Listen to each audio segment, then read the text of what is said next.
You likely believe your thoughts and habits are products of your own agency, that they belong to you. They don't. Our attention and desires are being quietly programmed by external systems every single day. It happens so gradually and with such precision that most of us never notice the shift.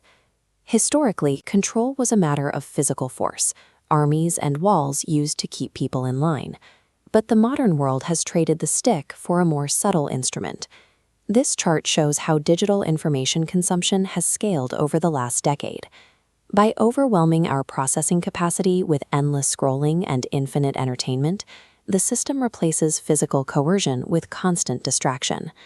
Because these platforms monetize engagement, they are engineered to maximize time on page at any cost. The result is a mind that is perpetually occupied, leaving no surplus energy for independent reflection. This leads to a form of quiet compliance. A person who is constantly reacting to the next notification or the next video rarely has the mental space to question the direction of their own life. This isn't just a social trend, it changes how we function internally. As we live in a state of constant input, our internal rhythms adapt to that noise. This represents a focused span of attention. As we habituate to quick stimulation, concentration erodes.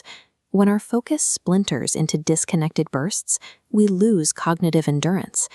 In true silence, this creates an immediate sense of restlessness and a mounting urge to find distraction. Since being alone with our thoughts has become uncomfortable, we fall into a cycle of escapism. We return to the noise not because we enjoy it, but to avoid the friction of being still. Over time, this cycle compounds. The more we rely on external stimulation, the less resilience we have when faced with deep work. We stop thinking deeply about long-term problems. Meaningful goals are abandoned because they require a level of sustained effort that our attention spans can no longer support. This creates a divide between two types of existence, those who create and those who merely consume. Living as a consumer means existing in a passive state. You spend your life observing the world through a feed, rather than taking an active role in shaping it. The ultimate cost of this distraction is the loss of agency. When your attention is managed by an algorithm, your creative potential is effectively signed over to the system. Breaking this cycle begins with awareness. Once you recognize that your attention is being deliberately harvested, you can begin the process of taking it back. Focus is often discussed as a way to work harder, but in an age of total distraction, it is actually the foundation of autonomy. It is the only way to remain the architect of your own thoughts. Most people will never make this adjustment.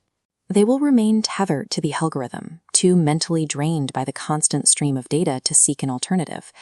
But the few who choose to reclaim their attention, who accept the discomfort of silence, gain a massive advantage over the rest of the world. By controlling where your eyes and your mind go, you regain control over the trajectory of your life. You stop being a spectator and start becoming a participant. In a world engineered to keep you distracted and compliant, the ability to sustain your focus is more than a skill. It is a rare competitive advantage that allows you to own your future.